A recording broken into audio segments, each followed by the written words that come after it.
Hello, good morning dear students. Welcome to my study channel preceptor Rohit. तो dear students, आज हम question number 16 करेंगे। इससे पीछे जितने भी क्वेश्चंस थे वो हमने अपने प्रीवियस लेक्चर्स में कवर कर लिए हुए हैं। तो डियर स्टूडेंट्स, इस चैप्टर की जो चैप्टर 4 है क्लास 12th के लिए डिटर्मिनेंट्स, तो इसकी एक सेपरेट प्लेलिस्ट बनी हुई है मेरे चैनल पे। तो वहां पे आप जब विजिट करोगे प्रिसेप्टर रोहित सर्च करके यूट्यूब पे, तो उसके बाद आपको वहां पे प्लेलिस्ट का ऑप्शन मिलेगा। आप उस पर क्लिक करोगे तो आपको डिटर्मिनेंट्स चैप्टर का एक सेपरेट प्लेलिस्ट मिल जाएगा। तो स्टूडेंट्स, वहां से आप सीक्वेंस वाइज फर्स्ट लेक्चर से सारे के सारे लेक्चर्स एक साथ देख सकते हो, first second third sequence wise. तो स्टूडेंट्स, आई होप आप बच्चों को फिर ये वाला पूरा का पूरा चैप्टर अच्छे से समझ आ जाएगा। जिन बच्चों ने भी प्रीवियस लेक्चर स्किप किए हुए हैं तो वो बच्चे भी प्लेलिस्ट में जाके वहां से देख के कि कौन सा लेक्चर आपने नहीं देखा है तो वो लेक्चर आप देख सकते हो। तो स्टूडेंट्स, क्वेश्चन नंबर 16 में हमारे पास क्या है, if A is equal to कि ए मैट्रिक्स हमें ये दी गई है, verify that A cube minus 6a² plus 9a minus 4i is equal to 0 matrix. कि ये हमने दिखाना है कि A cube minus 6a² plus 9a minus 4i ये हमारे पास 0 मैट्रिक्स के बराबर आना चाहिए और फिर हमें ए इनवर्स फाइंड करना है। डियर स्टूडेंट्स, इसी तरह का क्वेश्चन हमने प्रीवियस लेक्चर में भी किया था। तो डियर स्टूडेंट्स, वहां पे भी हमने सेम वैसे ही ये ए मैट्रिक्स हमें दी थी, हमने ए क्यूब पहले फाइंड किया। ए क्यूब फाइंड करने के लिए हमें ए इंटू ए स्केयर चाहिए होता है, तो अभी हमारे पास ए स्केयर नहीं है, तो ए स्केयर भी हमें कैसे फाइंड मिलेगा, ए इंटू ए करेंगे तो वो हमें मिल जाएगा ए स्केयर। तो हम ए मैट्रिक्स को ए मैट्रिक्स के साथ मल्टीप्लाई करते हैं तो हमें ए स्केयर मिल जाता है। तो सबसे पहले हम ए स्केयर फाइंड करेंगे, फिर ए स्केयर की मल्टीप्लाई करेंगे ए के साथ तो ए क्यूब मिल जाएगा। तो जब ए क्यूब मिल गया, ए स्केयर मिल गया, ए की वैल्यू हमें दी हुई है ए मैट्रिक्स की, और जो आई मैट्रिक्स है वो 3x3 की आइडेंटिटी मैट्रिक्स आप बच्चों को मालूम है वो कौन सी होती है, 1 0 0 0 1 0 0 0 1। तो इस तरह से ये एंटी मैट्रिक्स आ जाएगी। तो ये हमने यहाँ पे वैल्यूज पुट करके इसको 0 के बराबर दिखाना है, मतलब 0 मैट्रिक्स के बराबर ये आना चाहिए। फिर उसके बाद हमने ए इनवर्स फाइंड करना है। तो जैसे ये हमें ए मैट्रिक्स दी गई है, अब हम करेंगे ए स्क्वायर अपना फाइंड। तो अब ए स्क्वायर कैसे फाइंड करेंगे, ए इंटू ए करेंगे, मतलब ए मैट्रिक्स इंटू ए मैट्रिक्स। तो ये भी ए मैट्रिक्स थी, ये हमारे पास ए मैट्रिक्स है। तो डिस्टेंस अब हम क्या करेंगे, इनको मल्टीप्लाई करेंगे। तो ये हमारे पास फर्स्ट रो फर्स्ट कॉलम से मल्टीप्लाई होगा, 2 2 जा 4 -1 इंटू -1 करेंगे तो +1 और 1 इंटू 1 करेंगे तो 1। ये फर्स्ट एलिमेंट आ जाएगा। फर्स्ट रो सेकंड कॉलम ऐसे भी कर सकते हैं, 2 इंटू -1 -1 इंटू 2 और 1 इंटू -1, तो वो ये वाला एलिमेंट आ जाएगा पूरा। उसके बाद फर्स्ट रो और थर्ड कॉलम, तो 2 इंटू 1 करेंगे 2 मिलेगा, -1 इंटू -1 करेंगे +1 मिलेगा, और 1 इंटू 2 करेंगे +2 मिलेगा। तो डिस्टेंस इस तरह से ये पहले 3 एलिमेंट्स हो गए। अब हम सेकंड रो की भी फर्स्ट कॉलम से करेंगे, ये वाला एलिमेंट मिलेगा। सेकंड रो की सेकंड कॉलम से करेंगे, ये वाला एलिमेंट मिलेगा। सेकंड रो की मल्टीप्लाई थर्ड कॉलम से करेंगे, ये वाला एलिमेंट मिल जाएगा। तो इस तरह से ये वाले एलिमेंट भी मिल गए सेकंड रो वाले। अब हम थर्ड रो लेंगे और फर्स्ट कॉलम से मल्टीप्लाई करेंगे, ये वाला एलिमेंट मिलेगा। थर्ड रो सेकंड कॉलम से मल्टीप्लाई करेंगे तो ये वाला मिलेगा। थर्ड रो की हम थर्ड कॉलम से मल्टीप्लाई करेंगे तो ये वाला एलिमेंट हमें मिल जाएगा। इस तरह से स्टूडेंट्स हमारे 9 एलिमेंट्स मिल चुके हैं। अब हम इनको सॉल्व करेंगे और हम अपना ए स्क्वायर फाइंड कर देंगे। तो स्टूडेंट्स, वो क्या है हमारे पास, 4 + 1 + 1 क्या कितना होता है 6, यहाँ पे आ जाएगा -5 और ये बन जाएगा 2 + 2 + 1 हो जाता है 5। इसी तरह से बाकी वाले भी मैंने ये सॉल्व किए हुए हैं। तो ये आ गया हमारे पास ए स्क्वायर। तो स्टूडेंट्स, आप भी इनको चेक कर सकते हो। उसके बाद अब हम करेंगे अपना ए क्यूब। तो स्टूडेंट्स, ए क्यूब के लिए क्या है वो आप बच्चों को बताइए, यहाँ आप ए स्क्वायर इंटू ए कर सकते हो या ए इंटू ए स्क्वायर कर सकते हो, तब जाके ए क्यूब मिलेगा। तो स्टूडेंट, यहाँ पे ए हमारे पास वो हम यहाँ पे लिख लेंगे, और ए स्क्वायर वो जो हमने अभी फाइंड किया है ये वाला, तो वो हम यहाँ पे लिख लेंगे। तो स्टूडेंट, हमने देखो ये ए स्क्वायर था तो वही वैल्यू हमने यहाँ पे लिख ली हुई है, और ये हमारे पास ए मैट्रिक्स थी वही लिखी है। अब हम इन दोनों का प्रोडक्ट कर देंगे। तो इन दोनों का प्रोडक्ट हमारा किसके बराबर आएगा students, first row first column, तो 2 इंटू 6 -1 इंटू -5 और 1 इंटू 5, तो ये वाला element. First row second column, तो 2 इंटू 5 -5 करेंगे, -10 -1 इंटू 6 करेंगे तो -6 और 1 इंटू 5 करेंगे -5 करेंगे तो -5, तो ये वाला एलिमेंट। अब फर्स्ट रो थर्ड कॉलम, तो ये वाला एलिमेंट मिलेंगे, 2 इंटू 5 करेंगे 10, -1 इंटू -5 करेंगे तो +5 और 1 इंटू 6 करेंगे तो +6। अब डिस्टेंस हम क्या करते हैं, सेकंड रो की फर्स्ट कॉलम से मल्टीप्लाई तो ये वाला एलिमेंट मिलेगा, फिर सेकंड रो सेकंड कॉलम तो ये वाला एलिमेंट मिलेगा, सेकंड रो थर्ड कॉलम तो ये वाला एलिमेंट मिलेगा। सिमिलरली यहाँ पे भी थर्ड रो फर्स्ट कॉलम तो ये वाला एलिमेंट मिलेगा, थर्ड रो सेकंड कॉलम तो ये वाला एलिमेंट, और थर्ड रो थर्ड कॉलम तो ये वाला एलिमेंट मिल जाता है। तो डियर स्टूडेंट्स, आई होप आप बच्चों को समझ आ गई होगी। डियर स्टूडेंट्स, मैट्रिक्स में देखो कोई भी अगर एलिमेंट आपने निकालना है, जैसे अगर A22 ही निकालना है आपने इस मैट्रिक्स का मल्टीप्लाई करके, तो डियर स्टूडेंट्स इसका मतलब सेकंड रो लेनी है और सेकंड ही कॉलम लेना है। अगर आपको A31 निकालना है तो थर्ड रो लेनी है और फर्स्ट कॉलम से मल्टीप्लाई कर देना है। तो A31 वाला वो ये एलिमेंट होता है, तो वो किससे मिला है? थर्ड रो और फर्स्ट कॉलम से। तो उस तरह से वो मल्टीप्लाई किया तो हमें ये वाले सारे के सारे एलिमेंट्स देख सकते हैं। अब डियर स्टूडेंट्स हम इनको सॉल्व करेंगे तो ये कितना मिलेगा? 12 प्लस 5 कितना होता है? 22। सिमिलरली ये 21 आएगा, -21 आएगा, ये 21 आएगा, और ये वाले एलिमेंट हमारे पास -21, ये 22, -21, 21, -21 और 22 आ जाएगा। तो ये हमारा किसके बराबर हो गया? A क्यूब के बराबर। ये था हमारे पास A क्यूब। ए स्क्वायर हमने यहाँ पे फाइंड किया हुआ है, वो आप बच्चों ने यहाँ पे देखा, ये हमारा ए स्क्वायर है। तो जैसे अब ए स्क्वायर भी फाइंड कर दिया है, ए क्यूब भी फाइंड कर दिया। अब हमारा नेक्स्ट काम क्या होगा कि हमने वेरीफाई करना है कि लेफ्ट हैंड साइड हमारे पास, राइट हैंड साइड में क्या था? जीरो मैट्रिक्स, वो जीरो मैट्रिक्स के बराबर आनी चाहिए। तो लेफ्ट हैंड साइड में हमें दिया था A cube minus 6a square plus 9a minus 4i। तो जैसे ए क्यूब की वैल्यू पुट करेंगे, फिर 6 इंटू ए स्क्वायर की वैल्यू पुट करेंगे, और फिर 9 इंटू ए। तो 9 ये लिखा है और मल्टीप्लाई कर देंगे ए के साथ।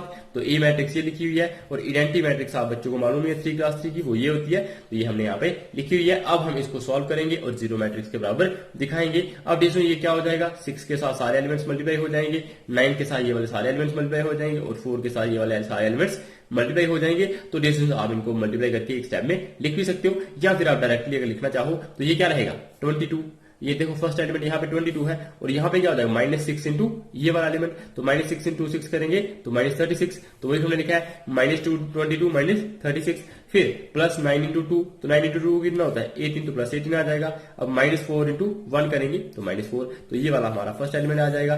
सिमिलरली अगर आप कोई और एलिमेंट देखो, अगर इसको देखो 22 को, सेंटर वाले एलिमेंट को, तो 22 है। फिर यहाँ पे क्या आएगा? -6 इंटू 6, तो ये कितना आ जाएगा? 22, सॉरी यहाँ पे देख पा रहे होंगे 22 इंटू -36 आ जाएगा। उसके बाद प्लस 9 इंटू 2 आएगा, तो वो कितना होगा? 18, और फिर यहाँ पे -4 इंटू 1 आएगा, तो वो -4। तो ये वाला एलिमेंट आ जाएगा। सिमिलरली आप अगर और कोई देखना चाहो, जैसे इसी एलिमेंट को देखो -21 को, तो -21 यहाँ पे लिखेंगे, इसके साथ तो कोई मल्टीप्लाई नहीं हो रहा। उसके बाद यहाँ पे इसके कॉरस्पॉन्डिंग एलिमेंट है -5, लेकिन इसके साथ -6 मल्टीप्लाई हो रहा है। तो -6 इंटू -5 करते हैं तो +30। तो जैसे यहाँ पे क्या आ जाएगा? -21, और यहाँ पे क्या आ जाएगा? -6 और -5 करें तो +30 आ रहा है। ये सुनिए, यहाँ पे थोड़ी सी कहीं गलती हो गई क्या? यहाँ पे और साथ में +9 इंटू -1 करेंगे तो यहाँ पे क्या आ जाएगा? +9 इंटू -1 करेंगे तो यहाँ पे -9 आएगा। सॉरी, ये सुन, ये ठीक था। ये कैसा था? ये पहले से माइनस था, ये प्लस, ये हमारा प्लस में था, तो ये वैसे ही रहने दो। जिसमें वो हमारा ये वाला एलिमेंट ले रहे हैं A32, तो वो ये वाला एलिमेंट आ रहा था A32। तो यहाँ पे क्या देखो डियर स्टूडेंट, तो यहाँ पे -21 ही है। फिर -6 इंटू -5 करेंगे तो +30 मिलेगा। फिर +9 इंटू -1 करेंगे तो -9 मिलेगा, और साथ में -4 इंटू 0 करेंगे तो +0 मिलेगा।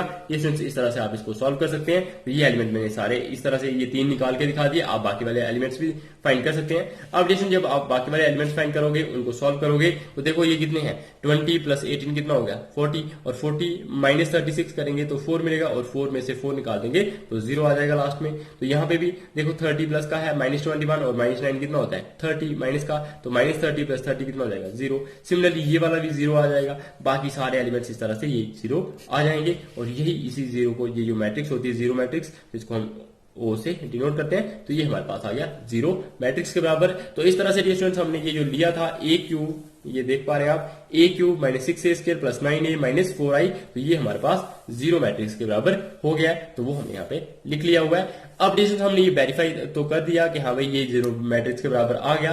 अब हमने फाइंड करना होता है A इनवर्स। क्या फाइंड करना होता है? A inverse. तो स्टूडेंट्स आप बच्चों को पता है, अगर हमें A इनवर्स फाइंड करना हो, अगर हमने ये चीज वेरीफाई की हो, तो हम कैसे करते हैं? हम यहाँ से 4i जो आइडेंटिटी मैट्रिक्स वाला टर्म होती है उसको हम एक साइड लिखते हैं, बाकी टर्म्स को हम दूसरी साइड लिखते हैं। तो जैसे यहाँ पे देख लीजिएगा, ये क्या है? ये हमने वेरीफाई किया है, तो ये माइनस का 4i है। इसको हम दूसरी तरफ ले आए तो क्या आ जाएगा? प्लस का 4i। और दूसरी तरफ क्या रह गया? A cube -6a square plus 9a। तो वही हमने लिखा है A cube -6a square plus 9a। तो इसका मतलब 4i हमारा आ जाएगा A cube -6a square plus 9a के बराबर। अब डिविजन यहाँ पे देख लीजिए, आप क्या कर सकते हो?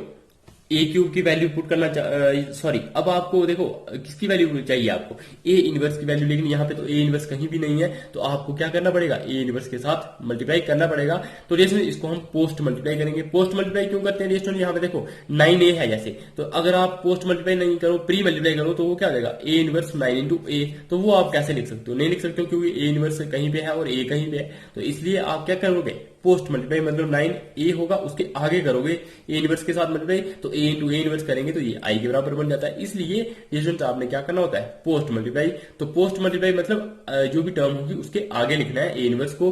तो ये यहाँ पे देखो जो ए इनवर्स के साथ हमने मल्टीप्लाई किया, तो इसको मल्टीप्लाई किया तो 4i इंटू ए इनवर्स आ जाएगा, तो ये यहाँ पे ए इनवर्स आएगा, और इन सारों में ए इनवर्स के साथ मल्टीप्लाई हो जाएगी आगे, तो क्या आ जाएगा, ए क्यूब को कैसे लिखते हैं, ए स्क्वायर इंटू ए, तो ये लिख लेंगे ए क्यूब को और साथ में ए इनवर्स का मल्टीप्लाई, फिर -6 है और साथ में ए स्क्वायर को कैसे लिखते हैं, ए इंटू ए, और आगे क्या है, ए इनवर्स, तो वैसे लिखा है plus 9 into A inverse plus 9 into A inverse. अब dear students A into A inverse आप बच्चों को मालूम है, किसी भी मैट्रिक्स का उसके इनवर्स के साथ मल्टीप्लाई करते हैं तो आइडेंटिटी मैट्रिक्स मिलता है। यहाँ पे डियर स्टूडेंट्स क्या है, A into A inverse, 6a into A inverse है, तो ए इंटू ए इनवर्स करें तो वो भी क्या मिलता है हमें, यहाँ पे आप आई भी लिख लीजिएगा, ए इंटू ए इनवर्स करेंगे तो आइडेंटिटी मैट्रिक्स मिलता है। उसके बाद ये यहाँ पे भी देखो ए स्क्वायर इंटू ए इनवर्स है, तो इन दोनों को करोगे मल्टीप्लाई तो क्या मिलेगा, आइडेंटिटी मैट्रिक्स, तो ये क्या आ जाएगा, ए स्क्वायर इंटू आई -6a इंटू आई प्लस 9i, तो 4a इनवर्स हमारा इसके बराबर आ गया। अब डिस्टेंस हम क्या करेंगे, अपना ए इनवर्स फाइंड कर देंगे।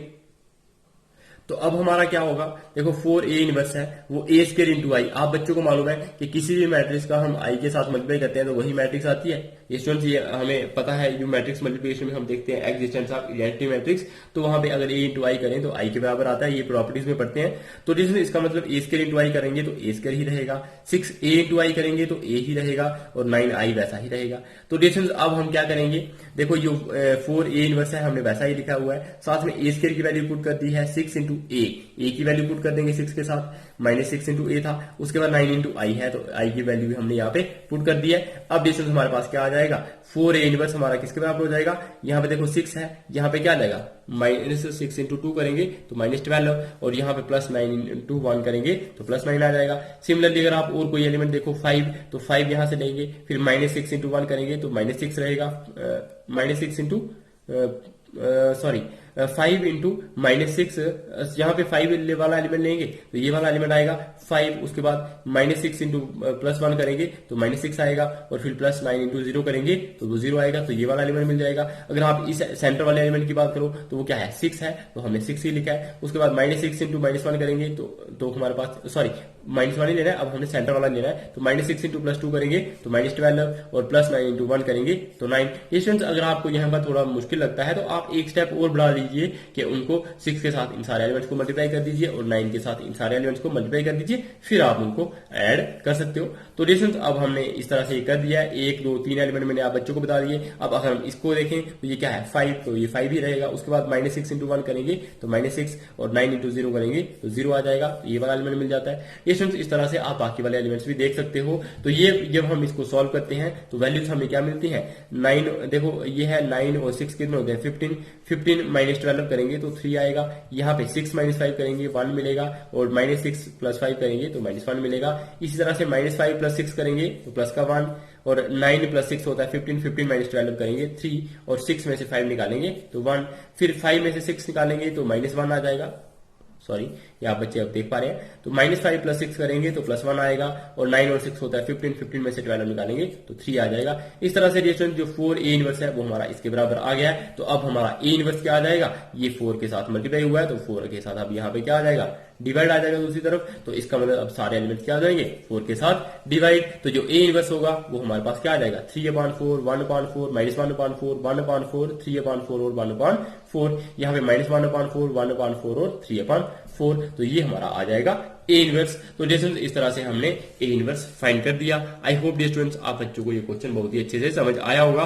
और डियर स्टूडेंट्स मैं आप बच्चों को ये बात बता दूं कि ये जो क्वेश्चन है ये बहुत ही इंपॉर्टेंट वाले क्वेश्चन है। डियर स्टूडेंट्स आपको अगर ये डाउट है कि ये इंपॉर्टेंट क्वेश्चन नहीं है तो आप क्या कर सकते हो, आप अपना सॉल्व पेपर देख लीजिएगा, प्रीवियस पेपर्स देख लीजिएगा, तो वहां पे आप बच्चों को इस तरह के क्वेश्चन मिलेंगे ही मिलेंगे। तो डियर स्टूडेंट्स इन क्वेश्चन को अच्छे से पढ़ लीजिएगा, ये पेपर पॉइंट ऑफ व्यू से बहुत ही इंपॉर्टेंट है। तो अब हम डियर स्टूडेंट्स करते हैं अपना क्वेश्चन नंबर 17। तो क्वेश्चन नंबर 17 में हमारे पास क्या है, let A be a non singular square matrix of order 3x3 कि हमने मान लिया कि ए हमारे पास एक non singular matrix, non singular matrix कौन सी, जिसका डिटरमिनेंट हमारे पास 0 के बराबर नहीं होता, उसी को हम नॉन सिंगुलर मैट्रिक्स बोलते हैं। देन एडजॉइंट ऑफ ए, कि जो एडजॉइंट ऑफ ए है उसका डिटरमिनेंट हमारा किसके बराबर होता है। तो जैसे आप बच्चों को मैंने ये पढ़ाया था कि एक थ्योरम के जो रिमार्क में हमने वहां पे पढ़ाया था आप बच्चों को, अगर हम एडजॉइंट ऑफ ए का डिटरमिनेंट करें तो वो हमारे पास किसके बराबर होता है, डिटरमिनेंट ऑफ ए की पावर n-1 हमने पढ़ा था ना। इन जनरल हमने वहां पे रिमार्क में लिखा था, इन जनरल अगर हम एडजॉइंट ऑफ ए का डिटरमिनेंट करें तो वो हम डिटरमिनेंट ऑफ ए की पावर n-1 के बराबर हमें मिलता है। ये हमने पढ़ा था वहां पे, और अगर आप बच्चों ने नहीं पढ़ा है तो आप प्रीवियस लेक्चर्स देख लीजिएगा, जहां पे मैंने थ्योरम्स करवाई थी इस एक्सरसाइज से थोड़े से पहले जो लेक्चर थे, तो उन लेक्चर्स में मैंने ये चीज पढ़ाई हुई है। वहां पे हमने 3x3 की ही मैट्रिक्स ली थी, एक जनरल मैट्रिक्स, और फिर एडजॉइंट ऑफ ए देखा था, तो वो डिटरमिनेंट ऑफ ए की पावर 2-1 आया था, 3-1 मतलब स्क्वायर आया था, डिटरमिनेंट ऑफ ए का स्क्वायर। तो रेशन यहाँ पे भी बताओ मुझे क्या आएगा, यहाँ पे देखो ऑर्डर क्या है, n हमारे पास क्या है, 3 है, क्योंकि इसका ऑर्डर क्या है 3x3, तो यहाँ पे n हमें मिल रहा है 3। तो अगर n हमें 3 मिल रहा है तो एडजॉइंट ऑफ ए का डिटरमिनेंट वो हमारे पास किसके बराबर आएगा, डिटरमिनेंट ऑफ ए की पावर n-1, तो n की जगह पे लिखेंगे 3, ये क्या आएगा 3-1, तो 3-1 किसके बराबर होता है 2, तो ये डिटरमिनेंट ऑफ ए का स्क्वायर के बराबर आएगा। इसका मतलब ये पार्ट कौन सा हमारा सही हो जाएगा, पार्ट बी हमारा करेक्ट आंसर हो जाएगा। तो जैसे यही हमने यहाँ पे लिखा होगा, अब बच्चे देख पाएंगे। तो यहाँ पे देख लीजिएगा सोल्यूशन में हमने लिखा है, we know that in general if A is a square matrix of order n, कि अगर ए हमारे पास एक स्क्वायर मैट्रिक्स हो ऑर्डर n की, तो तब हमारे पास एडजॉइंट ऑफ ए का डिटरमिनेंट हमारे पास किसके बराबर होता है, डिटरमिनेंट ऑफ ए की पावर n-1 के बराबर, और n हमारे पास होता है ऑर्डर ऑफ मैट्रिक्स, और वो ऑर्डर ऑफ मैट्रिक्स हमें कितना दिया हुआ है यहाँ पे 3x3, तो इसका मतलब n हमारे पास 3 है, तो हम यहाँ पे जब n की वैल्यू पुट करेंगे तो एडजॉइंट ऑफ ए हमारे पास आ जाएगा डिटरमिनेंट ऑफ ए का (3-1), तो 3-1 करेंगे तो वो हमें मिलेगा 2, तो डिटरमिनेंट ऑफ ए स्क्वायर आ जाएगा। तो इसलिए ऑप्शन बी होगा वो हमारा करेक्ट आंसर रहेगा। अब डिविजन हम करते हैं अपना क्वेश्चन नंबर 18। तो क्वेश्चन नंबर 18 में हमारे पास क्या है, if A is an invertible matrix of order 2, कि अगर ए हमारे पास कोई इन्वर्टिबल मैट्रिक्स है, इन्वर्टिबल मैट्रिक्स मतलब जिसका इन्वर्स एग्जिस्ट करता है, और वो ऑर्डर क्या है उसका 2। तो देखो डिविजन यहाँ पे n हमारे पास 2 है, और a क्या है, इन्वर्टिबल मैट्रिक्स है, मतलब उसका इन्वर्स एग्जिस्ट करता है। Then determinant of a is equal to के a इन्वर्स का डिटरमिनेंट किसके बराबर होगा। तो डिविजन सबसे पहले आप बच्चों को पता है कि a इन्वर्स अगर हमारे पास कोई एक इन्वर्टिबल मैट्रिक्स है तो a इन्वर्स हम कैसे फाइंड करते हैं डिटरमिनेंट को यूज करके, तो वो ये आप बच्चों के पास फॉर्मूला होता है कि डिटरमिनेंट ऑफ a होता है a इन्वर्स होता है 1 determinant of a into adjoint of A. तो ये आप बच्चों को जब पता है तो अब हमने क्या करना है, हमने ए इनवर्स का डिटरमिनेंट लेना है, यही है। तो डिटरमिनेंट ए इनवर्स का मतलब ए इनवर्स का डिटरमिनेंट, तो ये लिख लेंगे। तो देखिए अब हम क्या कर देंगे, दोनों तरफ ये हमारे पास ए इनवर्स हमें आता है तो वो इसके बराबर होता है, तो ए इनवर्स का अब हम डिटरमिनेंट ले लेंगे, तो वो हमने देखना है वो किसके बराबर आएगा। तो इसका हमने इनवर्स ए इनवर्स का हमने डिटरमिनेंट लिया, तो राइट हैंड साइड में भी हम डिटरमिनेंट ले लेंगे इस टर्म का, तो वो है 1 determinant of A adjoint of A का, इनका भी डिटरमिनेंट, मतलब यहाँ पे भी डिटरमिनेंट ले लिया और यहाँ पे भी डिटरमिनेंट ले लिया, दोनों साइड एक ही ऑपरेशन लगा दिया, मतलब दोनों साइड हमने डिटरमिनेंट्स लगा दिया। तो अब हमारे पास रिलेशन आप बच्चों को पता है, अगर डिटरमिनेंट ऑफ ए बी हो तो वो हमारे पास क्या होता है, determinant of A into determinant of B. तो रिलेशन इस तरह से जो ये हमारे पास क्या आएगा, ये आ जाएगा 1 डिटरमिनेंट ऑफ ए की power n into adjoint of A का डिटरमिनेंट। देखो इसका डिटरमिनेंट अलग से आ जाएगा, और 1 डिटरमिनेंट ऑफ, देखो ये स्टूडेंट जब हमारे पास 1 डिटरमिनेंट ऑफ ए हो और उसका अलग से हम डिटरमिनेंट करें तो वो हमारे पास किसके बराबर होता है, डिटरमिनेंट ऑफ ए की पावर n के बराबर। और जो एडजॉइंट ऑफ ए है स्टूडेंट्स, वो तो आप बच्चों को मालूम है कि अभी हमने ऊपर पढ़ा कि एडजॉइंट ऑफ ए का डिटरमिनेंट हमारे पास किसके बराबर होता है, डिटरमिनेंट ऑफ ए की पावर n-1 के बराबर। तो इस तरह से हमारे पास क्या आ जाएगा, ये हमारे पास आ जाएगा, ये एडजॉइंट ऑफ ए किसके बराबर होगा, डिटरमिनेंट ऑफ ए की पावर n-1 के बराबर होता है ये, और ये डिवाइड में हमारे पास क्या था, डिटरमिनेंट ऑफ ए की पावर n। तो जैसे ये हमारे पास डिटरमिनेंट ऑफ ए की पावर n यहाँ पे है, डिटरमिनेंट ऑफ ए की पावर n-1 है।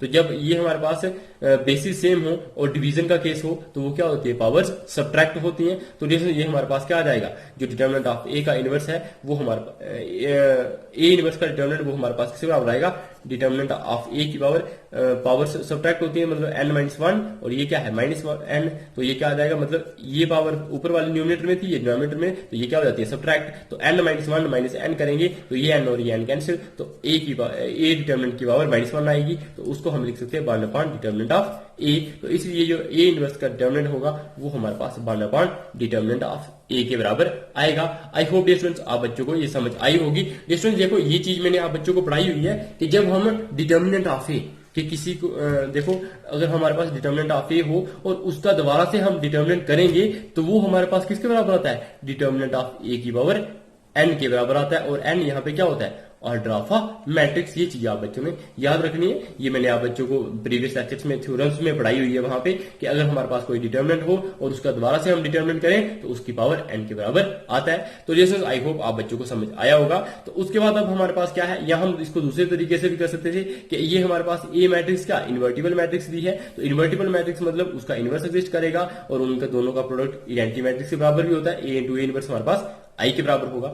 अब जैसे जो ए इनवर्स होगा वो क्या हो जाएगा, आई अपॉन ये ए हमारा यहां चला जाएगा, तो ए इनवर्स हमारा आ जाएगा आई अपॉन ए के बराबर। जो आई अपॉन ए है अब हम इसका डिटर्मिनेंट लेंगे और इसका डिटर्मिनेंट दोनों का ले लेंगे, तो क्या हो जाएगा, डिटर्मिनेंट ऑफ ए हमारा किसके बराबर आ जाएगा, is equal to determinant of I upon A. तो आई का डिटर्मिनेंट करें, ये स्टूडेंट्स आप बच्चों को पता है कि आई का डिटर्मिनेंट हमारे पास किसके बराबर होता है, 1 के बराबर होता है, ये आप बच्चों को पढ़ाया गया है। तो डिटर्मिनेंट ऑफ आई हमारे पास 1 हो जाएगा और डिटर्मिनेंट ऑफ ए नीचे बच जाएगा, तो वही हमने लिखा हुआ है कि ए इनवर्स हमारा आ जाएगा, डिटर्मिनेंट ऑफ आई हमारे पास 1 हो गया और ये आ गया ए का डिटर्मिनेंट। तो इसलिए हमारे पास ये कौन से ऑप्शन में था, तो ये देख लीजिएगा आप ऑप्शन में, तो ये ऑप्शन में था हमारे पास 1 अपॉन डिटर्मिनेंट ऑफ ए किसमें है, ये है, तो 1 अपॉन डिटर्मिनेंट ऑफ ए, तो इसलिए ये भी ऑप्शन हमारा बी सही रहेगा। तो hence option B is correct. तो डिस्टेंस इस तरह से हमारा क्वेश्चन नंबर 18 भी कंप्लीट हो चुका है। इसमें आप बच्चों को सिर्फ ये ध्यान देना था कि जो डिटर्मिनेंट ऑफ ए है उसका अगर हम दोबारा से डिटर्मिनेंट करें तो वो किसके बराबर होता है, डिटर्मिनेंट ऑफ ए की पावर n के बराबर, मतलब जितना भी उसका n होगा, n मतलब ऑर्डर ऑफ अ मैट्रिक्स। तो डिस्टेंस आई होप आप बच्चों को ये क्वेश्चन भी समझ आ गया होगा। क्वेश्चन नंबर 16, 17 और 18 मैंने बहुत ही अच्छे से आप बच्चों को समझा दिए हैं। अब हम पढ़ेंगे डिस्टेंस अपनी नेक्स्ट एक्सरसाइज और उसके लिए हम एक नेक्स्ट कॉन्सेप्ट भी पढ़ेंगे। तो हम स्टार्ट करते हैं उस कॉन्सेप्ट को। तो अब हम पढ़ेंगे application of determinants and matrixes, जो हमारा ये वाला कंसेप्ट लास्ट कंसेप्ट रहेगा अब।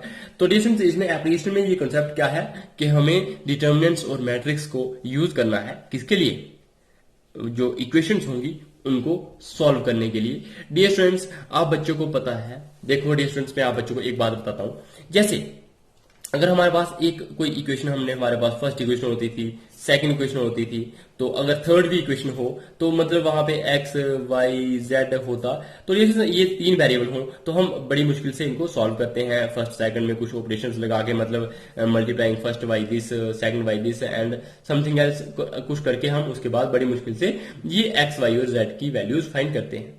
अगर हमारे पास उसकी जगह पे इस तरह से हो, सिर्फ एक इक्वेशन फर्स्ट हो, दूसरी इक्वेशन सेकंड हो और यहाँ पे सिर्फ x प्लस वाई कुछ दिया गया हो, x माइनस वाई कुछ दिया गया हो, तो जैसे 10 हो यहाँ पे 14 हो, तो इस तरह से आप इन इक्वेशंस को बहुत ही आसानी से सॉल्व कर सकते थे। इसमें ये 2 इक्वेशंस थी आपने आसानी से सॉल्व कर दिया, ये 3 थी थोड़ा मुश्किल हो गया, और अगर 4 इक्वेशंस हो उसमें 4 ही वेरिएबल्स हो या 5 इक्वेशंस हो उसमें 5 ही वेरिएबल्स भी हो, तो जैसे वहां पे आपको के लिए क्या हो जाता है, मुश्किल हो जाता है। तो जैसे ये सारे कॉन्सेप्ट ये जो अब यहाँ पे देखो, यहाँ पे आके अगर हमारे पास ये सिर्फ 2 वेरिएबल्स वाली इक्वेशन होती तो हम आसानी से सॉल्व कर देते हैं, 3 वाली होती है तो थोड़ी मुश्किल से सॉल्व कर देते हैं। लेकिन अगर इसी कॉन्सेप्ट को आगे ले जाए, हम कहेंगे हमने 4 वेरिएबल्स, 5 वेरिएबल्स, 6 वेरिएबल्स या 7 वेरिएबल्स वाला इसको सॉल्व करना है, तो वो कैसे करोगे, तो डिस्टेंस वो कैसे हो सकता है, तो डिस्टेंस उसके लिए हम डिटर्मिनेंट्स और मैट्रिक्स का कॉन्सेप्ट लगाएंगे। लेकिन अभी हमने क्लास 12th में क्या पढ़ा है, डिटर्मिनेंट्स हमने सिर्फ उसके लिए बेसिक्स पढ़े हुए हैं, मतलब हमने ये क्लास 3 ऑर्डर तक डिटर्मिनेंट्स किया हुआ है। लेकिन डियर स्टूडेंट्स हम डिटर्मिनेंट को यहीं तक सीमित नहीं रख सकते कि जिसमें हम ऑर्डर हमेशा क्लास 3 ही लें, इससे हायर वाले ऑर्डर भी हम ले सकते हैं। तो डिस्टेंस लेकिन वो हम सारी की सारी चीजें हायर क्लासेस में पढ़ते हैं। तो डिस्टेंस आई होप आप बच्चों को ये डिटर्मिनेंट्स का बेसिक यहाँ पे अच्छे से समझ आ गया होगा। और अब हम अगर हमने थ्री डिटर्मिनेंट ही सॉल्व किए हैं, तो हम यहाँ पे जो इक्वेशंस होगी वो भी 3 वेरिएबल्स वाली ही होंगी और उन्हीं को हम सॉल्व करेंगे। लेकिन जैसे जैसे अगर आप हायर क्लासेस में पढ़ोगे और वहां पे अगर आप application of determinants and matrix करोगे तो आपके पास जितने मर्जी वेरिएबल्स होंगे तो आप उन वेरिएबल्स की वैल्यूज फाइंड कर पाओगे आसानी से सिर्फ एक ही मेथड से, और वो मेथड होता है मैट्रिक्स मेथड। तो वो आप बच्चों को यहाँ पे अब हम बताएंगे।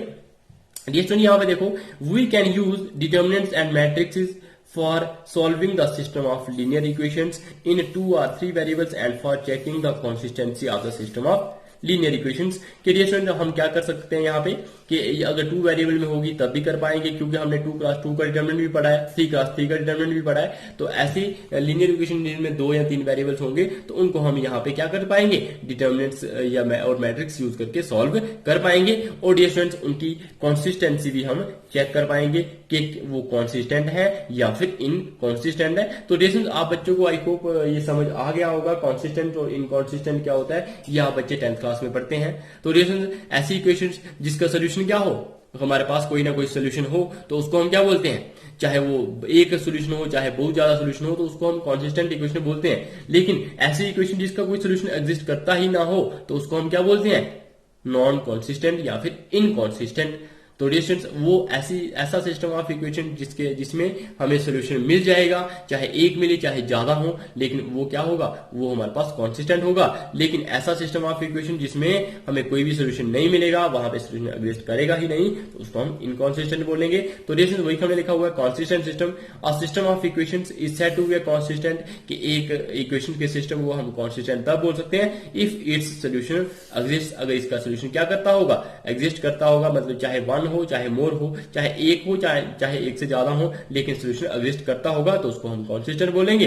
अगर सोल्यूशन एग्जिस्ट नहीं करता होगा तो उसको हम इनकॉन्सिस्टेंट सिस्टम बोलेंगे। तो this is a system of equation is said to be inconsistent if its solution does not exist, अगर इसका सोल्यूशन एग्जिस्ट नहीं करता तो इसको हम इनकॉन्सिस्टेंट सिस्टम बोलते हैं। तो डियर अब हम नोट में एक चीज और देख लीजिए, यहाँ पे देखो, in this chapter we restrict ourselves to the system of linear equation having unique solutions only. लेकिन डियर स्टूडेंट्स इस चैप्टर में जो हम ये डिटरमिनेंट्स वाला चैप्टर पढ़ रहे हैं क्लास 12th के लिए, तो इसमें हम सिर्फ वही क्वेश्चंस लेंगे जिनके क्या होंगे, यूनिक सॉल्यूशंस होंगे, ना कि 1 और मोर सॉल्यूशंस, मतलब एक सॉल्यूशन होगा जिनका वही लेंगे। ऐसा नहीं होगा जिनके ज्यादा से ज्यादा मतलब और ज्यादा सॉल्यूशंस हो सकते होंगे, उनका हम वो वाली इक्वेशंस हम यहाँ पे सॉल्व नहीं करेंगे। हम वही इक्वेशन सॉल्व करेंगे जिनका सिर्फ यूनिक सॉल्यूशन एग्जिस्ट करता होगा यहाँ पे। तो अब हम देखते हैं कि सोल्यूशन हम कैसे फाइंड करेंगे लीनियर इक्वेशंस का using the inverse of a matrix के मैट्रिक्स का इनवर्स यूज करके। तो इनवर्स में आप बच्चों को पता है अर्जेंट की जरूरत पड़ती है, डिटरमिनेंट की जरूरत पड़ती है। इसका मतलब हम मैट्रिक्स और डिटरमिनेंट्स को यूज करके कैसे हम लीनियर इक्वेशंस के सिस्टम को सोल्यूशन हम फाइंड कर सकते हैं। तो जैसे यहाँ पे देख लीजिए, हमने मान लिया कंसीडर सिस्टम ऑफ इक्वेशंस, हमारे पास एक ये इक्वेशन है पहली, ये दूसरी है और ये तीसरी है। हमने 3 इक्वेशन मान ली, यहाँ पे एक्स वाई और जेड वेरिएबल है। कितने वेरिएबल है, 3 वेरिएबल है, और हमारे पास ये सिस्टम ऑफ इक्वेशंस है। तो इस तरह से हमें इक्वेशन पहली ये है, दूसरी ये है और तीसरी ये है। डिस्टेंस लेकिन यहाँ पे याद रखिए इस इक्वेशन को, इन इक्वेशन को आपने पूरी तरह से याद रखना है। बीच में क्या लगा हुआ है, प्लस लगा हुआ है, तो ये भी याद रखोगे डिस्टेंस, यहाँ पे प्लस रहता है। और ऐसा नहीं हो कि यहाँ पे अगर माइनस में, अगर कोफिशिएंट माइनस में दिया गया हो तो ये अगर जैसे यहाँ पे लिख लिया हो माइनस वाई, अगर अब माइनस वाई लिखा है तो इसका मतलब यहाँ पे क्या है, प्लस पीछे आना चाहिए था, तो प्लस हम ऐसे लिखेंगे और माइनस वाई ऐसे लिखेंगे। अब वाई का कोफिशिएंट क्या रहेगा,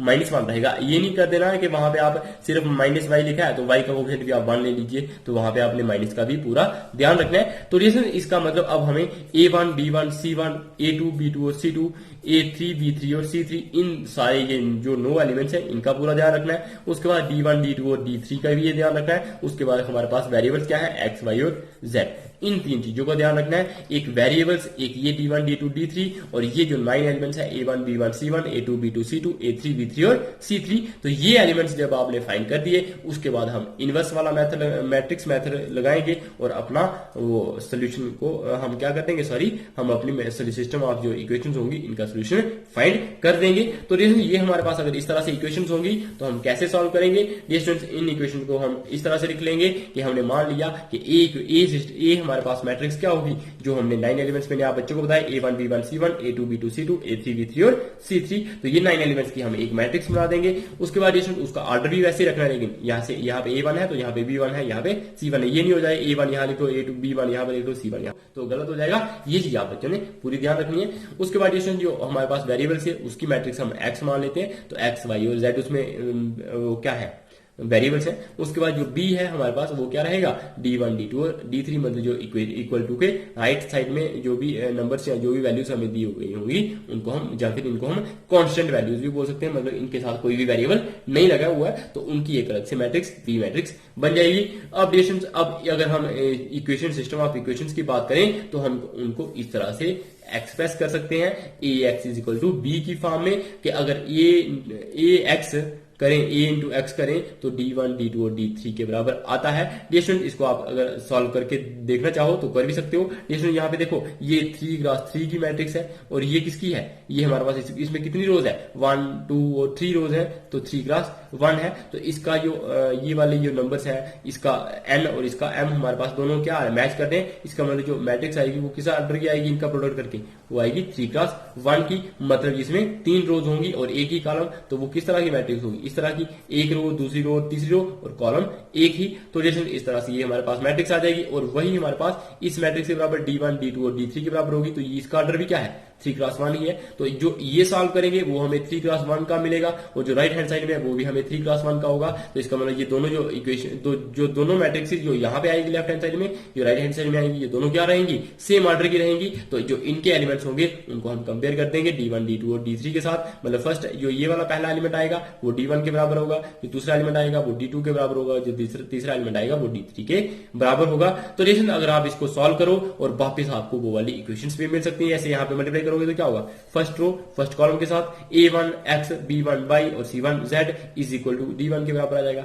सिमिलरली सेकंड रो लो और इनके साथ मल्टीप्लाई करो, a2 y b2 y c2 z, वो हमारे पास d2 के बराबर आएगा। और इसको तीसरे को लो, a3 x b3 y c3 z is equal to d3। तो जैसे इस तरह से वो तीनों इक्वेशंस भी वापस आ जाती हैं। मतलब जो सिस्टम ऑफ इक्वेशंस थी उनको हम ax प्लस b की ax is equal to b की फॉर्म में इस तरह से लिख सकते हैं। अब जैसे हमारा काम क्या रहेगा, अब हमने देखना है कि ये हमारे पास a मैट्रिक्स थी, तो जैसे अब हमने ए मैट्रिक्स पे ज्यादा ध्यान देना है कि ए मैट्रिक्स, उसका सबसे पहले काम क्या करना है, हमें डिटर्मिनेंट चेक करना है। तो जैसे उसका डिटर्मिनेंट अगर हमारे पास 0 के बराबर हो तो उसको हम कौन सी मैट्रिक्स बोलते हैं, सिंगुलर मैट्रिक्स। और अगर उसका डिटर्मिनेंट नॉट इक्वल टू 0 हो तो उसको हम बोलते हैं नॉन सिंगुलर मैट्रिक्स। तो जैसे हमारे पास दो केस हो सकते हैं कि एक बार डिटर्मिनेंट ऑफ ए हमारे पास 0 हो सकता है या फिर नॉट इक्वल टू 0 हो सकता है। तो हमने पहला केस ले लिया कि ऐसा केस जिसमें डिटर्मिनेंट ऑफ ए हमारे पास क्या है, 0 के बराबर नहीं है। तो डिटर्मिनेंट ऑफ ए 0 के बराबर नहीं है तो मतलब नॉन सिंगुलर मैट्रिक्स है। तो हमने मान लिया ए हमारे पास नॉन सिंगुलर मैट्रिक्स है। डिस्टेंस अगर ए हमारे पास नॉन सिंगुलर मैट्रिक्स है तो तब इसका इनवर्स क्या करेगा,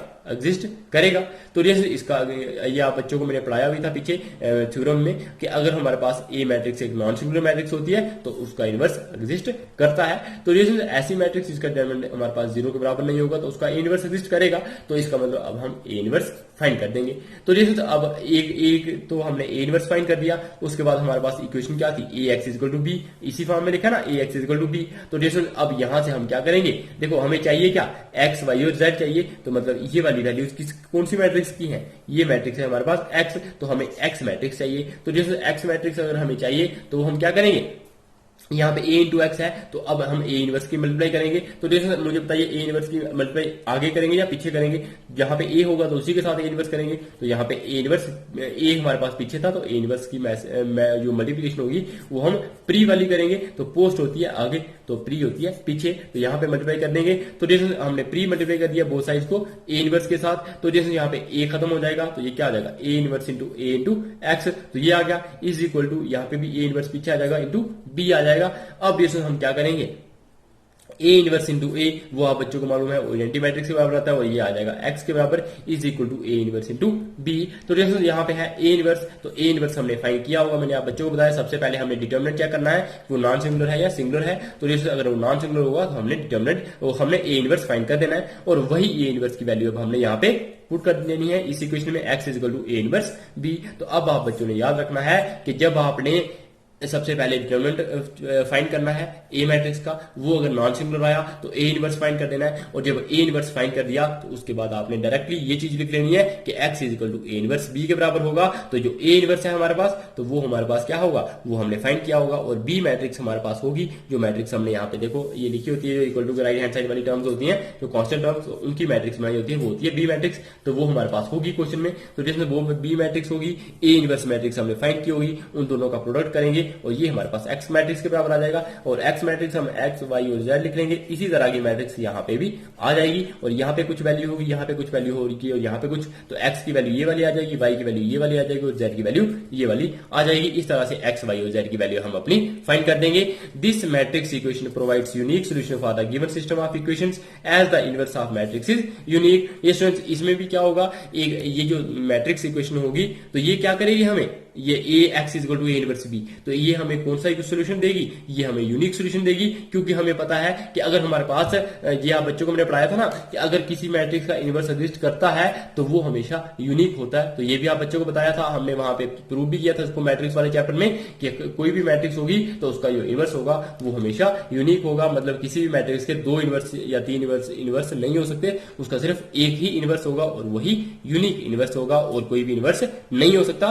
तो जिसमें वो इसीलिए अगर इनवर्स यूनिक है तो इसलिए जो सिस्टम ऑफ इक्वेशंस है उनका सॉल्यूशन भी हमारे पास क्या होगा, यूनिक सॉल्यूशन होगा। तो this method of solving the system of equations is known as matrix method, कि इस मेथड को, जो सिस्टम ऑफ इक्वेशन को सॉल्व करने का ये मेथड होगा, इस मेथड को हम मैट्रिक्स मेथड बोलते हैं। तो जैसे इस तरह से अब हमने ये पहला केस पढ़ लिया, जब हमारे पास क्या हो कि ए हमारे पास नॉन सिंगुलर मैट्रिक्स हो, मतलब डिटरमिनेंट हमारा पास नॉन जीरो हो, मतलब नॉट इक्वल टू जीरो हो। अगर डिटरमिनेंट नॉन जीरो है तो हम ए इनवर्स फाइंड करेंगे, और ए इनवर्स फाइंड करके उसके बाद एक्स की वैल्यू फाइंड कर देंगे।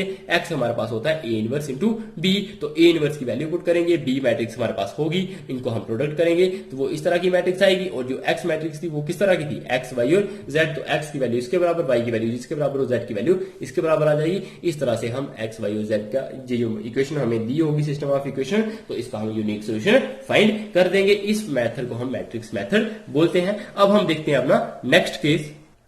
अब डियर स्टूडेंट्स केस सेकंड हमारा क्या है, केस सेकंड में है if A is singular matrix. तो डियर स्टूडेंट मैंने आप बच्चों को पहले ही बता दिया था कि अगर डिटरमिनेंट ऑफ ए हमारे पास एक जीरो के बराबर होगा एक बार, और एक बार नॉन जीरो होगा, तो मतलब नॉट इक्वल टू जीरो, तो वो वाला केस मैंने आप बच्चों को बता दिया। तो एक बार ऐसा भी हो सकता है कि हमारे पास डिटरमिनेंट ऑफ ए जीरो के बराबर आए। तो डियर स्टूडेंट अगर डिटरमिनेंट ऑफ ए जीरो के बराबर आता है तो उसको हम बोलते हैं सिंगुलर मैट्रिक्स। तो इसका मतलब अगर एक हमारे पास सिंगुलर मैट्रिक्स होगी तो मतलब वो डिटरमिनेंट ऑफ ए हमारे पास क्या है, जीरो है। तो तब हमें क्या करना है डियर स्टूडेंट्स, तब हमें सिर्फ कैलकुलेट करना है adjoint of A into B. अगर adjoint of A into B हमारे पास जीरो के बराबर नहीं है, क्या है, adjoint of A into B zero के बराबर नहीं है, तो then the solution does not exist, कि तब हमारा सोल्यूशन एग्जिस्ट नहीं करेगा, और the system of the equation is inconsistent, और जो सिस्टम होगा इक्वेशन का तो वो हमारे पास क्या होगा, इनकॉन्सिस्टेंट होगा। अगर distance adjoint of A into B हमारे पास जीरो के बराबर होगा, तो देन द सिस्टम में be either consistent or inconsistent according to the system have the either infinitely many solutions or no solution। तो डिस्टेंस इसका मतलब हमने ये चेक करना है कि अगर हमारे पास डिटर्मिनेंट ऑफ ए जीरो के बराबर है, तो डिटर्मिनेंट ऑफ ए क्या है, जीरो के बराबर है। तो जैसे अगर डिटर्मिनेंट ऑफ ए हमारे पास जीरो के बराबर है तो हमने सिर्फ ये चेक करना है कि जो एडजॉइंट ऑफ ए हमने फाइंड करना है, और adjoint of A into B हमने फिर चेक करना है कि वो जीरो के बराबर है या फिर वो जीरो के बराबर नहीं है। तो जैसे वही लिखेंगे हम कि adjoint of A into B वो जीरो मैट्रिक्स के बराबर है या जीरो मैट्रिक्स के बराबर नहीं है। अगर वो जीरो मैट्रिक्स के बराबर नहीं होगा तो हम कहेंगे इसका सोल्यूशन नहीं एग्जिस्ट करता है, और ये जो सिस्टम ऑफ इक्वेशन है वो हमारे पास इनकॉन्सिस्टेंट है। और अगर dear students if adjoint of A into B हमारे पास जीरो के बराबर हो, अगर वो adjoint of A into B zero के बराबर होगा तो तब हम कहेंगे कि सिस्टम में क्या हो सकता है, कॉन्सिस्टेंट भी हो सकता है या फिर इनकॉन्सिस्टेंट भी हो सकता है। According to the system has either infinitely many solutions और नो सॉल्यूशन, कि ये हमारे पास कॉन्सिस्टेंट भी हो सकता है या इनकॉन्सिस्टेंट भी हो सकता है, क्योंकि वो सिस्टम जो ऑफ इक्वेशन होगा उसमें इनफाइनाइटली मैनी सॉल्यूशंस भी हो सकते हैं या फिर कोई भी सॉल्यूशन नहीं हो सकता है। इसका मतलब आपने ये दो चीजें देखनी है कि adjoint of A into B हमारे पास 0 के बराबर है या नहीं है। अगर वो 0 के बराबर है तो हम लिख लेंगे कॉन्सिस्टेंट और इनकॉन्सिस्टेंट है। अगर वो 0 के बराबर नहीं है तो हम कह देंगे कि ये जो सिस्टम ऑफ इक्वेशन है ये हमारे पास क्या है, इनकॉन्सिस्टेंट है। तो डियर स्टूडेंट्स, आई होप आप बच्चों को ये समझ आ गया होगा दोनों बातें।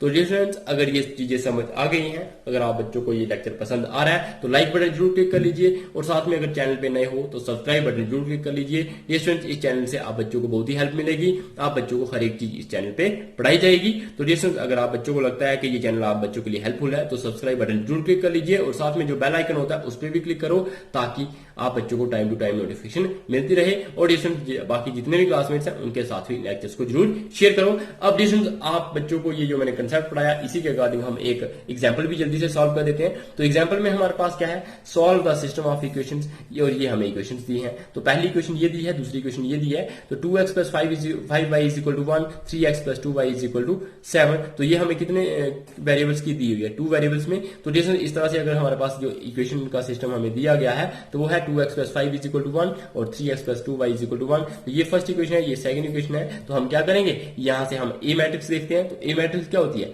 मतलब पहले दो एलिमेंट्स कौन से होते हैं, ये हमारे पास होता है ये वाला एलिमेंट, फिर ये वाला एलिमेंट, फिर ये वाला एलिमेंट हमारे पास होते हैं ये वाला एलिमेंट और ये वाला एलिमेंट। तो ये क्या है, ये +2 है, ये +5 है, क्योंकि बीच में ये देखो रिलेशन, यहाँ पे आपने प्लस माइनस का पूरा ध्यान रखना है। तो यहाँ पे प्लस का 2 ही रहता है, यहाँ पे प्लस का 5 ही है, यहाँ पे प्लस का 3 और यहाँ पे प्लस का 2 ही रहेगा, मतलब 2, 5, 3 और 2 आ जाएगा। ये सारे पॉजिटिव हैं। इस तरह से रिलेशन जो एक्स मैट्रिक्स होगी तो इसमें 2 ही वेरिएबल्स हैं, तो वो एक्स और वाई आ जाएगा, और जो बी मैट्रिक्स होगी वो 1 और 7 आ जाएगा। तो इस तरह से हमने लिख लिया ये सारा। तो ए, बी और सी हमने जब फाइंड कर ली तो सबसे पहला काम क्या होता है कि अब हम इन इक्वेशन को ax = b की फॉर्म में लिख सकते हैं। तो रिलेशन वो हम कैसे लिख सकते हैं, वो हमने यहाँ पे लिखा हुआ है कि a मैट्रिक्स इंटू एक्स करें तो ये हमारे पास b मैट्रिक्स के बराबर आता है। तो ये जो हमें इक्वेशंस दी थी उनको हमने इस तरह से लिख लिया। अब डिफरेंस हमारा काम होता है कि हमने डिटरमिनेंट ऑफ ए चेक करना कि वो हमारे पास सिंगुलर मैट्रिक्स है या नॉन सिंगुलर मैट्रिक्स है। तो जो डिटरमिनेंट ऑफ ए है वो हमारे पास किसके बराबर आ रहा है, ए मैट्रिक्स, उसका डिटरमिनेंट लिखो 2, 5, 3, 2, इसका डिटरमिनेंट। तो 2 × 2 करेंगे 4 मिलेगा, बीच में माइनस का साइन होता है। 3 × 5 करें तो 15, तो 4 - 15 क्या आ जाएगा, -11। और डिस्टेंस क्या, ये -11 0 के बराबर तो नहीं है, इसलिए ये क्या है, नॉन जीरो है। जो डिटरमिनेंट ऑफ ए अगर नॉन जीरो है तो इसको हम नॉन सिंगुलर मैट्रिक्स बोलते हैं। तो डिस्टेंस ये हमारे पास कौन सी मैट्रिक्स होगी, नॉन सिंगुलर मैट्रिक्स। तो डिस्टेंस अगर ए मैट्रिक्स हमारे पास नॉन सिंगुलर मैट्रिक्स है तो इसका मतलब इसका यूनिक सोल्यूशन एग्जिस्ट करेगा। तो डिस्टेंस अगर इसका यूनिक सोल्यूशन एग्जिस्ट करता है तो अब हमारा काम क्या होता है कि एडजॉइंट ऑफ ए फाइंड करना। तो डिस्टेंस जो एडजॉइंट ऑफ ए होगा वो आप बच्चों को मालूम है, अगर ए मैट्रिक्स हमारे पास क्या हो, यहाँ पे ए मैट्रिक्स थी 2, 5, 3 और 2। डिस्टेंस अगर ये ए मैट्रिक्स हमारे पास 2, 5, 3 और 2 है तो इसका अगर हमें एडजॉइंट फाइंड करना हो तो आप बच्चों को मालूम है हम ये जो दो टर्म्स होती हैं ये वाली, तो इनको हम क्या कर देते हैं, इंटरचेंज, मतलब ये वाला 2 यहाँ आ जाता है और ये वाला 2 हमारे पास यहाँ पे आ जाता है। तो 2 ये यहाँ पे आ गया तो वो यहाँ लिखा है, और ये वाला 2 हमारे यहाँ पे आ जाएगा तो वो हमने यहाँ पे लिख लिया है। और ये जो दो टर्म्स होती हैं ये वाले दो एलिमेंट्स, तो इनके साइन क्या हो जाते हैं, चेंज। अगर ये पहले से प्लस का 3 था तो अब ये क्या हो जाएगा, -3, और ये प्लस का 5 था तो अब ये क्या हो जाएगा, -5। तो जैसे ये -5 लिख लिया और ये -3 लिख लिया है। तो आई होप डियर स्टूडेंट्स आप बच्चों को ये एडजॉइंट का शॉर्ट वे होता है ये आपको समझ आ ही गया होगा अब तक।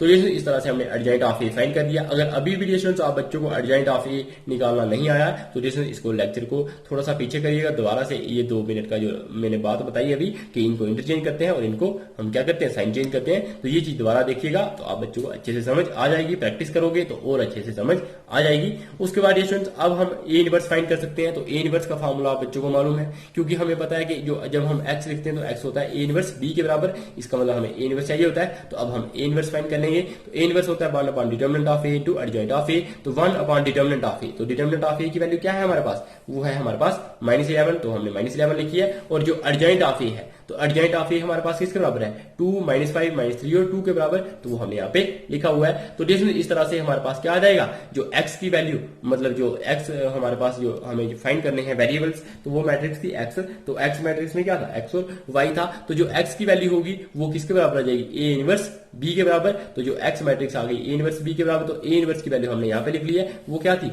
1 अपॉन -11, 2, -5, -3 और 2, तो वो हमने यहाँ पे लिख लिया है। और इंटू b मैट्रिक्स, तो b मैट्रिक्स आप बच्चे यहाँ पे देख पा रहे हैं। तो b मैट्रिक्स क्या थी 1 और 2, तो वही हमने 1 और 7, तो वही हमने लिख लिया है b मैट्रिक्स, तो यहाँ पे लिख लिया 1, 7। अब देखो इनका प्रोडक्ट हो जाएगा इस मैट्रिक्स का और इस मैट्रिक्स का। तो फर्स्ट रो फर्स्ट कॉलम, तो 2 × 1 करेंगे 2 मिलेगा, और -5 × 7 करेंगे तो -35, तो ये एलिमेंट मिल गया। अब सेकंड रो और सेकंड फर्स्ट कॉलम तो -3 इंटू 1 करेंगे तो -3 और बीच में प्लस का साइन और 2 इंटू 7 करेंगे 14। तो जैसे इस तरह से ये वाला एलिमेंट मिल गए। तो ये कौन से एलिमेंट मिल गए, 2 में से 35 निकालेंगे तो -33 और यहाँ पे 14 प्लस 3 करेंगे तो 11 मिल जाएगा। और ये जो एक्स मैट्रिक्स थी वो किसके बराबर थी, एक्स और वाई एलिमेंट थे उसमें, तो वो हमने मैट्रिक्स लिख लिया। अब तो 1/-11 इंटू -33/11 मतलब 11 से 1/-11 से हमने इनको मल्टीप्लाई करना है। तो मतलब ये माइनस इंटू माइनस करेंगे प्लस और 33 को 11 से डिवाइड करेंगे तो 3 आएगा, माइनस इंटू प्लस करेंगे तो माइनस और 11 को 11 से डिवाइड करेंगे तो 1। तो डिस्टेंस इस तरह से जो x की वैल्यू होगी वो 3 हो जाएगी और जो y की वैल्यू होगी वो हमारे पास -1 हो जाएगी। तो वही हमने लिखा हुआ है x = 3 और y = -1। तो इस तरह से हमने x और y की वैल्यू फाइंड कर दी। तो डिस्टेंस अगर लेक्चर पसंद आता है तो फटाफट से लाइक बटन जरूर क्लिक कर लीजिए, साथ में कमेंट सेक्शन में अपनी फीडबैक जरूर डालें और शेयर करें। बाकी जितने भी क्लासमेट्स हैं उनके साथ इन लेक्चर्स को जरूर शेयर करो ताकि वो बच्चे भी इन लेक्चर्स का फायदा उठा सकें। और ये स्टूडेंट्स सब्सक्राइब जरूर कर ले इस चैनल को, ये आपका अपना स्टडी चैनल है प्रिसेप्टर रोहित यूट्यूब पे। तो जहां पे आप सर्च करना चाहो, चाहे आप गूगल पे सर्च करो, क्रोम पे सर्च करो, चाहे आप यूट्यूब पे सर्च करो, प्रिसेप्टर रोहित लिखोगे तो आप बच्चों को ये चैनल दिख जाएगा। तो डियर स्टूडेंट्स आई होप आप बच्चों को ये लेक्चर्स बहुत ही अच्छे से समझ आ रहे होंगे, हेल्पफुल भी होंगे। तो please dear students subscribe button जरूर क्लिक कर लीजिए। तो bye bye, take care and stay tuned.